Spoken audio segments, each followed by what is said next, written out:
ರಾಷ್ಟ್ರದ ಅಭಿವೃದ್ಧಿಗೆ ಸಾಮಾಜಿಕ ನ್ಯಾಯ ಅವಶ್ಯ. ಸಾಮಾಜಿಕ ನ್ಯಾಯವು ರಾಷ್ಟ್ರಗಳ ಒಳಗೆ ಶಾಂತಿಯುತ ಮತ್ತು ಸಮೃದ್ಧ ಸಹಬಾಳ್ವೆಗೆ ಆಧಾರವಾಗಿರುವ ತತ್ವವಾಗಿದೆ ಎಂದು ವಿರಾಜಪೇಟೆಯ ಜೆಎಂಎಫ್ಸಿಯ ಹಿರಿಯ ಸಿವಿಲ್ ನ್ಯಾಯಾಧೀಶ ಹಾಗೂ ವಿರಾಜಪೇಟೆ ತಾಲೂಕು ಕಾನೂನು ಸೇವಾ ಸಮಿತಿ ಅಧ್ಯಕ್ಷ ಮಂಜುನಾಥ್ ಆರ್ ಅಭಿಪ್ರಾಯಪಟ್ಟಿದ್ದಾರೆ. ತಾಲೂಕು ಕಾನೂನು ಸೇವೆಗಳ ಸಮಿತಿ, ವಿರಾಜಪೇಟೆ ವಕೀಲರ ಸಂಘ, ರೋಟರಿ ಸಂಸ್ಥೆ ವಿರಾಜಪೇಟೆ ಇವರ ಸಂಯುಕ್ತಾಶ್ರಯದಲ್ಲಿ ಬಿಟ್ಟಂಗಾಲದ ರೋಟರಿ ಪ್ರೌಢಶಾಲೆಯಲ್ಲಿ ನಡೆದ ವಿಶ್ವ ಸಾಮಾಜಿಕ ನ್ಯಾಯ ದಿನ ಕಾರ್ಯಕ್ರಮ ಉದ್ಘಾಟಿಸಿ ಮಾತನಾಡಿದ ಅವರು, ವಿಶ್ವದಾದ್ಯಂತ ಲಿಂಗ, ವಯಸ್ಸು, ಜನಾಂಗೀಯ, ಧರ್ಮ, ಸಂಸ್ಕೃತಿ, ಬಡತನ, ನಿರುದ್ಯೋಗ, ಶಿಕ್ಷಣ ಮುಂತಾದ ಸಾಮಾಜಿಕ ಸಮಸ್ಯೆಗಳನ್ನು ತೊಡೆದುಹಾಕಲು, ಸಾಮಾಜಿಕ ಅಸಮಾನತೆಯ ಬಗ್ಗೆ ಸಾರ್ವಜನಿಕರಲ್ಲಿ ಅರಿವು ಮೂಡಿಸಿ ಅದನ್ನು ಸಂಪೂರ್ಣವಾಗಿ ಕಿತ್ತು ಹಾಕಲು ಪ್ರತಿ ವರ್ಷ ಫೆಬ್ರವರಿ 20ರಂದು ವಿಶ್ವ ಸಾಮಾಜಿಕ ನ್ಯಾಯ ದಿನವನ್ನು ಆಚರಣೆ ಮಾಡಲಾಗುತ್ತೆ. ಪ್ರತಿ ಸಮಾಜದಲ್ಲೂ ಐಕ್ಯತೆ, ಸಾಮರಸ್ಯ, ಸೌಹಾರ್ದತೆ, ಮೂಲಭೂತ ಹಕ್ಕುಗಳ ನ್ಯಾಯವಿದ್ದರೆ ಸಮಾಜದ ಅಭಿವೃದ್ಧಿಯಾಗುತ್ತೆ. ಇದರಿಂದ ದೇಶ ಅಭಿವೃದ್ಧಿಯಾಗುತ್ತೆ.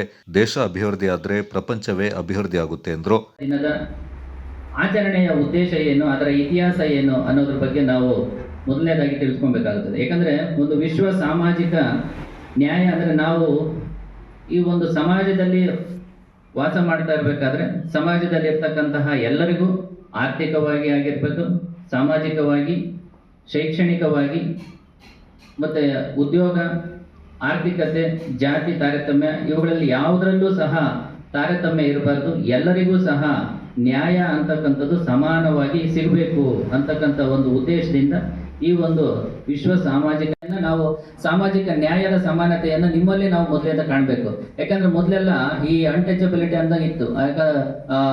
ಜಾತಿ ತಾರತಮ್ಯ ಇದ್ದಾಗ ಆ ರೀತಿಯಾಗಿರ್ತಕ್ಕಂಥ ಅವಕಾಶ ಇರಲಿಲ್ಲ.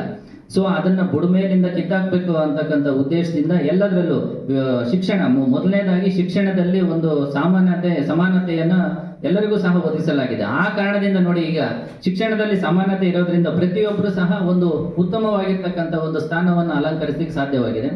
ಮತ್ತೆ ಸಮಾಜದಲ್ಲಿ ಉಳ್ಳವರು ಮತ್ತೆ ಇಲ್ಲದವರು ಅಂತಕ್ಕಂಥ ಒಂದು ಪರಿಕಲ್ಪನೆ ಇತ್ತು. ಬಡವರು ಬಡವರಾಗೇ ಹೋಗ್ತಾ ಇದ್ರು, ಶ್ರೀಮಂತರಾಗೇ ಹೋಗ್ತಾ ಇದ್ರು.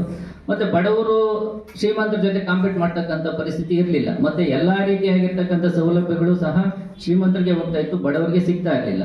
ಈ ಒಂದು ತಾರತಮ್ಯವನ್ನು ಹೋಗಲಾಡಿಸ್ಬೇಕಂತೇಳಿ ಘನ ಸರ್ಕಾರಗಳು, ಕೇಂದ್ರ ಸರ್ಕಾರ ಇರ್ಬೋದು, ರಾಜ್ಯ ಸರ್ಕಾರ ಇರ್ಬೋದು, ಹಲವಾರು ಯೋಜನೆಗಳನ್ನು ರೂಪಿಸಿ ಎಲ್ಲರಿಗೂ ಸಹ ನ್ಯಾಯ ಸಿಗಬೇಕು. ಎಲ್ಲರಿಗೂ ಈಗ ನೋಡಿ ಪ್ರತಿಯೊಂದರಲ್ಲೂ ಸಹ ಮೀಸಲಾತಿ ಅನ್ನೋದು ಒಂದು ಪರಿಕಲ್ಪನೆ ಬಂದಿರೋದ್ರಿಂದ ಎಲ್ಲರಿಗೂ ಸಹ ಅವಕಾಶ ಸಿಗ್ತಾ ಇದೆ. ಜೆಎಂಎಫ್ಸಿ ವಿರಾಜಪೇಟೆ ಪ್ರಧಾನ ಸಿವಿಲ್ ನ್ಯಾಯಾಧೀಶರು, ವಿರಾಜಪೇಟೆ ತಾಲೂಕು ಕಾನೂನು ಸೇವಾ ಸಮಿತಿ ಸದಸ್ಯ ಕಾರ್ಯದರ್ಶಿ ಪ್ರದೀಪ್ ಪೋತದಾರ್ ಮಾತನಾಡಿ, ಜನತೆಯ ಶಾಂತಿಯುತ ಮತ್ತು ಸಮೃದ್ಧ ಸಹಬಾಳ್ವೆಗೆ ಹಾಗೂ ರಾಷ್ಟ್ರದ ಅಭಿವೃದ್ಧಿಗೆ ಸಾಮಾಜಿಕ ನ್ಯಾಯ ಅತ್ಯವಶ್ಯಕ ಎಂದರು. ಸೊ ನೀವು ಯಾವ ರೀತಿ ನಾವು ಈಗ ಇದು ಹೈಸ್ಕೂಲ್ ಮಕ್ಕಳಿಗೆ ಇದು ನಿಮ್ಮ ಲೈಫ್ ಟರ್ನಿಂಗ್ ಪಾಯಿಂಟ್. ಸೊ ನೀವು ಯಾವ ರೀತಿ ನಿಮ್ಮ ಜೀವನದಲ್ಲಿ ಈ ಈ ಪಾಠ ಅಂದರೆ ಈಗ ಒಳ್ಳೆಯದು ಕೆಟ್ಟದ್ದು ಅಂತ ಹೇಳಿ ನೀವು ಯೋಚನೆ ಮಾಡಿ ನೀವು ಅದನ್ನು ನೀವು ನಿರ್ಧಾರ ಮಾಡಬೇಕು. ಯಾಕಂದರೆ ಈಗ ಸಮಾಜದಲ್ಲಿ ಈ ಮೊಬೈಲ್ ಬಂದಾಗಿಂದ ತುಂಬ ಜನ ಈ ಮೊಬೈಲ್ ಕೆಟ್ಟದನಿದೆ, ಚೆನ್ನಾಗಿದೆ.